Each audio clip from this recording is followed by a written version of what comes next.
ભલે સારું બોલતા ના આવડે પણ આમ રડીને મારી વાત કરતા કરતા આંખો પલળી જાય, એ મારા પ્રેમી ભક્તો છે. જે મારી વાત સાંભળી, મારી વાતની ચર્ચા કરી, મારો પરચો જોઈ અને આંખો ભીની જેને થતી હશે ને, એને હું ખૂબ પ્રેમ કરું છું માતા.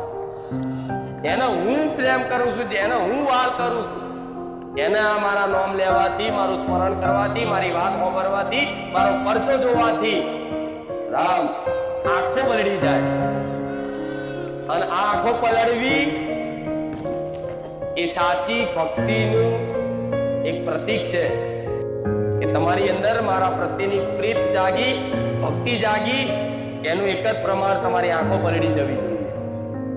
પણ ખાલી ખાલી ના પલળતા પાછા, એ તો અંદરથી નીકળે.